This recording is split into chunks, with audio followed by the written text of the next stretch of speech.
What's going on, guys and gals? Stock Jock here, up $800 on the day. A lot of trading for me today. A lot of different stuff going on, but we'll go right into the trades for sure. First, real quick, I want to invite you all to my free Discord chat. We've got a lot of new traders out there. A lot of people are getting hurt on these shippers and they don't know how to trade them properly. If you're a person that lost money on TOPS, SHIP, DCIX, RLOG, GLBS, any of those ESEA, any of those shippers that moved and you got in because you were chasing it up, you need to be in this chat. This chat room is made for people like you that are learning how to trade. I'm here to answer questions completely free, 100% free. The I can't stress enough, education is key in this, and you need to know why your trade was a bad decision, and I'm here to help. And we got a good group of people here, a lot of people, and you see this is our main area where I'm on microphone throughout the day. We have good traders in here as well, and they also want to help out people. So please come in. Link is in the description below if you're watching this on YouTube. If you're getting this off of StockTwits, check out my profile, and the link is in that description as well. So my first trade started off with my swing that I took. I took at the close yesterday 2,000 shares of Sino at around 315. I ended up selling this for about a 3-cent loss because shippers just were getting dumped. I was hoping that there would be no offerings announced on any of these shippers, but I kind of knew they were coming. But I took a small position. Sino hadn't been up much, so I was thinking the worst case could do is fall a little bit. And when I woke up and I saw these shippers just tanking like crazy, I decided to get out and look for the short on the shippers that hadn't fallen yet. So shippers were just dropping hard. Let's look at the one here. Tops was kind of the big one everyone was playing and lost their shirt on. So here's the open, right? Boom, falls out of the open after I think they announced an offering of a private placement or something like that. And it was falling apart. And here's all my shippers that I was watching today. TOPS, Sino, DCIX, GLBS, SHIP, EC, RLOG. What do they all have in common? They are all red, and they were all dumping hard. You can kind of see that on the 5-minute chart here. I mean, all of them. They're all just dumping hard. So what I saw was trying to find the shipping company that hadn't fallen yet, and the one that I found was EC. ESEA. This one hadn't really fallen yet. So when all these were tanking, and again, if they all moved up in unison, they're all going to move down in unison. So it was just a matter of time before this one decided to go with the trend. So I went short EC, 2,000 shares at 225, right at 9:30, and it kind of got a little volatile as people were just closing out positions, whatever, and I had to hold for a little bit. Let's see, where did I shorted? I think I shorted another, yeah, and I took another. You can kind of see here, it hit this, curled back up to VWAP and came back, and I shorted 2,000 more shares at 215 right here, looking for the break of low a day, and man, did it just fall apart soon. It broke that $2 area. The bid or the ask never dropped below two big enough for me to cover all my shares. I was just going for the break of $2, and that's all I wanted. So I ended up covering basically 4,000 shares at 199 for a really nice win. You can do the math on that. Basically $800 win on that short, and it was just so easy because again, all these shippers, you just look at the chart, right? They're all popped up and they're all dropping down. GLBS, pop up, dropping down. TOPS, same thing, pop up, dropping down. Sino, pop up, dropping down. DCIX, the big dog, the leader of the pack, the one that set the tone, popped up, dropping down. They're all doing the exact same thing. And this one just was delayed a little bit, and I caught the move, and it did exactly what I thought it would do, and I profited off that. I didn't have to play the big names that were making the huge 600, 700% winners.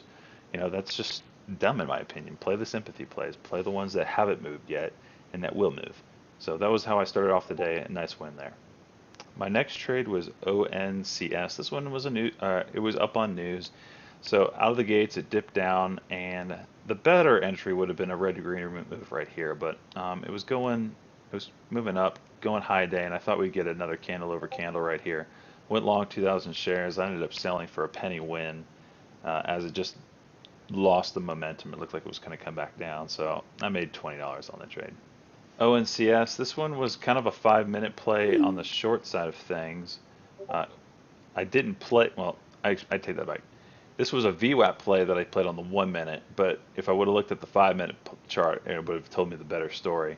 You know, break down, move back up, and candle under candle would have given you that flush here, uh, as it moved back up, and then inside this candle, the break of the previous candle's low right there, and that'll give you the candle under candle, and that's where I should have shorted right there at 210.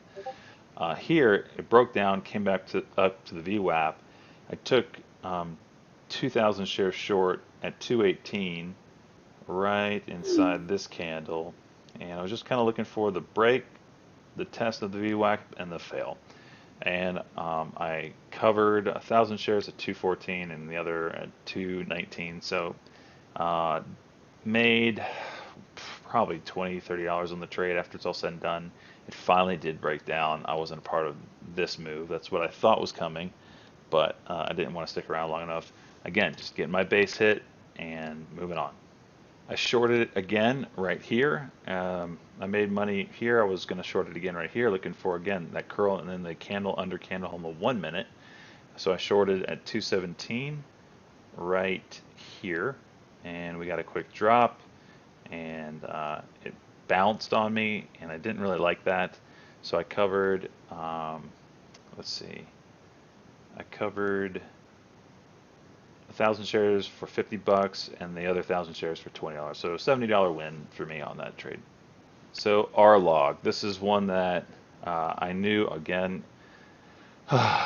It's just these trades are so simple, but people, if you look at stock twits, it really makes me sad because there's so many people that are losing thousands of dollars because they're just trying to pump up a stock and their back holders in, and they're just chasing these moves all the way up. This was a 50-cent company, right? This company is at 50 cents. The only reason why it's moving up is because DCIX did a reverse split, another garbage company stock. Day traders got a hold of it and ran it from $2 to 25, 26, almost 30 bucks. Okay, that's the only reason why DCIX moved up. All right, this stock was a penny stock until they did the reverse split. There was no news that sent this thing up. There's no reason that this thing got sent up into the stratosphere. But nonetheless, it did. Day traders got a hold of it, ran it up. Then noobs jump into this thing, ran it up even more until it just went to freaking stock trading heaven, and everybody's jumping in this thing, making a killing, so to speak, whatever. And then the longs hold on to it forever and ever, and they don't sell, and they don't make their money, and then they become bag holders as it's going to plummet back down to the levels that it should be. This stock is a garbage company. Look at this. How many reverse splits has it done in its lifetime? Enough to, this is only 1 year. Okay, let's blow this up. Let's just look at this garbage company. It's done enough reverse splits that at one point, one share was worth $350,000. So if you held that one share back here, I can't go back any further without changing some things, it'd be worth $12 today. That's how much garbage this stock is. That's how many reverse splits they've done. It's a shit company. Pardon my French. So anyway, garbage companies will come back to garbage land. It's just a matter of time. RLOG, okay, again, popped up because all the other shippers were moving up. So I saw this that, hey, this is probably going to go down today. This was a short share restricted stock, so it took me a little bit longer to get in. I didn't want to go bigger size because short share restricted stocks, it's harder for them to move down. It takes sellers to do it. So anyway, I took RLOG at 106, right at 10 o'clock, right here, right? Looking for the break at $1 and moving down. And I held this thing for a while. Where did I get out at? Got out right here. So basically held it for an hour, and I got out at 87 cents. So I made almost $200 on this trade, and was willing to hold it more, but the shippers were curling at that point. And you kind of see right here, the curl starts to happen and move back up. And I was just like, okay, I'm happy with 200 bucks. Uh, it's if I held longer, I could probably make more, but I'm just happy with taking my base hit and moving on. And why did this curl? Why did this curl back up? Right here. Why did this curl happen? Well, let me show you why this happened. The leader of the pack curled back up. That's right. DCIX made this move from 1060 to 15 bucks, which got all the shippers excited. Let's look at tops. What did tops do? Curled back up a little bit at the same exact time. Yep, Sino did the exact same thing. GLBS did a little bit of a move here because of the ship. So DCIX tickled all those other shippers and got them excited again to move back up. Well, what happened is DCIX didn't do anything with that move, and it sold back. It sold off again, and all the other shippers followed suit. So DCIX is the dog leading the pack. So when this thing goes up, the other shippers go up. When this thing goes down, the other shippers go down. Pretty simple. So anyway, shorted RLOG and covered when it was about to curl. Now it's back near low a day again, and it should be because it's a garbage company. SPI, this one hurt me today. Wasn't too thrilled on this one. I was looking for a candle over candle on the 5-minute chart here. You can kind of see it. Nice spike up, consolidating pattern. Looked like it was going to go candle over candle and go this way. Instead, we got a candle under candle on the 5-minute here. And as soon as it broke this level right here, it just plummeted down to Never Never Land. So when I saw that happen, I got out. I got burnt, and it happened really quick. You can see this flush right here in this one, on the 1-minute chart. This is where it happened. It was forming this nice like wedge pattern. You can kind of see it here. You know, it was just I felt like it was going to go back up. Volume was coming in, and then all of a sudden, boom! Someone hit it hard, and just changed the whole dynamic of the stock, and it just tumbled out. So I ended up losing about $220 on that trade. But that's okay. You're going to get losses. You just have to cut them loose. If I would have held this thing, you know, I'd be down even more. Where is it at right now? 130s. I mean, that's why you just cut. If its stock doesn't do what you thought it was going to do, if it violates your strategy, you cut it loose, you move on. ONCS, this one, it kind of popped up again on my scanners, made a move over the VWAP, came back down to the VWAP, popped back up, and now we made a double top. So I was going to play the 1-minute candle under candle. Whenever I play the 1-minute, I'm in and out faster. I'm only looking for 5 cents, maybe. I mean, 2, 3, 4, 5 cents, something like that, you know, or even break even at that point. So once we got that 1-minute candle under candle, I went short at 216 right here, and I covered 2 minutes later, right inside this candle, flushed down, golly, and I covered at 210 for $60.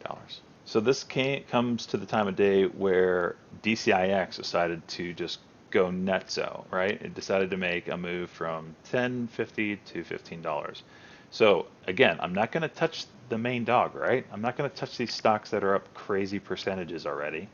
I'm going to play the ones that haven't moved yet much. So in my book, it was EC, GLBS, and I played one more, Sino, right?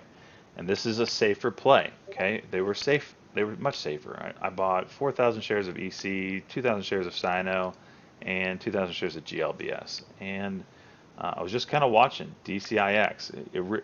It's not. I knew it wasn't the day. I mean, if you look at the daily chart, right, it hasn't started curling back up yet. It's still kind of pulling back. So the day isn't setting up for a nice move back up on DCIX. I was kind of hoping that, you know, it would just give me enough pop on the other shippers that I would make a buck or two. But, you know, I knew that I had to hold this thing tight. All my trades on shippers on the long side on a short leash, because, you know, the daily's just not set up for it to move back up yet. Maybe Thursday or Friday we get a candle over candle on the daily chart. You know, right now we have the pop, the pullback, and we're looking for a curl on the daily chart to set us all up on the rest of the shipper moves. That's when the next move will happen, is when we get the candle over candle on the daily. So Thursday or Friday, that's kind of what I'm watching. But anyway, when this move happened here, I decided to go long on my sympathy plays, the stocks that weren't up crazy amounts, and see if I could get a quick move on them. And they kind of just didn't really move too much. I think out of all these trades, I might have made 20, 30 bucks. I don't know. But I didn't lose my shirt, right? If I would have played DCIX, uh, I don't know. There's no proper entry in this move. Maybe the 5 minute candle here. I don't know. But then where do you exit? It's too risky. That's why I don't play those. I'll play the other shippers in sympathy. PYPL. This one, they announced that they are entering into the India market. Big market, obviously. So when I heard that news, I went long at 74.48, and I got out at 7. I was looking for the 74.50 break, right here. I held it for 2 minutes. It's like, oh, it's not going to go anywhere. Oh, well, I'll just get out, basically break even after commissions. As soon as I get out, what does it do? It was up on the news, right? So I literally missed the move I was looking for by 1 minute. But whatever. Didn't move fast enough for me. Cut it loose, moved on. SEAS, this one I took short. I was kind of hoping, okay, so it popped up. We're running into the 20-day moving average here. I was thinking, okay, broke $12. Maybe we'll get a pullback and, test 12. So I went short right inside this candle here, looking for that curl down and test a 12, just looking for 5, 10 cents on the trade. And it just kind of popped back up on me, and I really didn't like that. So I ended up covering back here. On this pop, it stopped me out, broke this level. I didn't want it to move back up on me. Unfortunately, I ended up losing 50 bucks on the trade, but after it moved up here, it ended up selling off down here and getting the move I was looking for earlier. So, oh well, it didn't do what I thought I was going to do, so I cut it loose, moved on. So RCII, this one was a 5 minute candle under candle play. It popped up on some news, and I was just looking for the pullback to happen. So moving up, moving up, moving up, and I shorted inside this candle right here. As soon as we went candle under candle, so the break of the previous 5 minute candle, I went short at 1084, got a quick spike down. Let's see if we could find it here. 1302 is when I covered. So right here, I'm just looking for, like, again, it hit the bottom of the Bollinger Band, so I covered right there at 1078. I only took 500 shares there, so not even 50 bucks on the trade. TWX had some news out. It sounded positive when I heard the news. I got in at 950, got a quick spike up to, it hit 90.80, but I sold for about a 15-cent win on 500 shares, and after that, it ended up selling off pretty heavily. So I don't know. Sometimes your news sources get them right, sometimes they get them wrong, and it just sounded good, and ended up. I don't typically like to trade large cap stocks because there's computers that trade these things, algorithms. It's not always people making the decisions, so you're trading against artificial intelligence a lot of times. So I don't know, it could have been great news, but it could have just run up anyway. So anyway, I was happy to make about $75 on that trade. BLDP, this one, news play come out.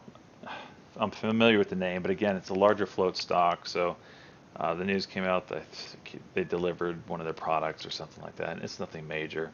It popped up. I bought, looking for hopefully 2-3 cents. It didn't give it to me, so I sold, basically break even. CLI, this one, it got a double downgrade by, I can't even remember who, but it was coming down to this level, and I was looking for the break of 22. I went short. Let's see where the time frame, right? It's inside this candle, and I kept my stops really tight on this, and so I was kind of chasing this, but I thought if 22 could break, it would get a decent drop. And I set my stop as the high of the previous candle. So I shorted inside this candle right here. So my stop loss was going to be 2206. And then we moved to this candle, then my stop was going to be 2203. Because I didn't want to be caught in the curl back up if it moved that way. Finally, we got the break at 22, and I covered, where is that? Right here at 21.93, so $70 on that trade. TNDM, this was a patent news play, I believe, and about a month ago, patent news was making stocks go wild. So it's not typically what they like to do, but I usually can get 5 cents out of them. And this was, I knew I was chasing a little bit up here. I got long right about here. It looked like it was just going to sell off on me, so I ended up selling inside the same candle here, right here, for about a $30-40 loss. But again, it's the right decision because look, where is it at now? 20 or $2.52. So uh, if you, I'm gonna have my losses, but I need to keep my losses small. And when a stock doesn't do, especially in news plays, news plays, there's like this little clock that needs to go off in your head. Okay, the news is out. I got a few seconds to get this to make profit on it. If I don't make profit on it, I need to get out. That's how I play it. TYHT, this one was kind of interesting to me because it was a kind of a daily chart breakout. You can kind of see right here. It tapped this area, moved back down, tapped again, moved back down, and we're coming up to that 450 level. And I played it for that breakout, and you kind of see right here. I bought 1,000 shares, got filled at 448 right inside this candle, broke 450, and came right back down. And I was lucky enough to get filled at 459. I just hit sell, and I got filled at a really nice fill up here at 459 for a $110 win. But um, my goal there was not to hold this and see if I can get a runner. It was to get a base hit, move on. PSDV, this one, it was news out. I think it was again Algora Financial came out with a $5 price target on them, I believe, or positive on the name. Can't remember what. One of the two. It's like, okay, maybe this thing gets moving. And it just didn't get going for me while I was holding. So like, whatever, I'm out. Made about 20 bucks on the trade. And that's it. That's all my trades for today. Not watching anything really. We'll watch shippers going into Thursday and Friday. But again, just want to invite everyone to my free Discord chat. If you're watching this video and you're not in here, please get in here. We're here to help. It's completely free. And I opened this up because when I started trading, there was no one around that knew what they're doing, that was willing to help me without me paying them money. And I understand that people got to make a living, but I can offer this chat for free because people use my affiliate links to subscription services, and that affiliate money that I get pays me to keep this chat open free for you all. So please come in, ask questions. All the time there's people in here tossing around ideas and whatnot. So it's there for free. Please come on in. And if you're interested in any of the subscription services that I use, a link for those are in the description down below. So hopefully I will see you guys in the next video.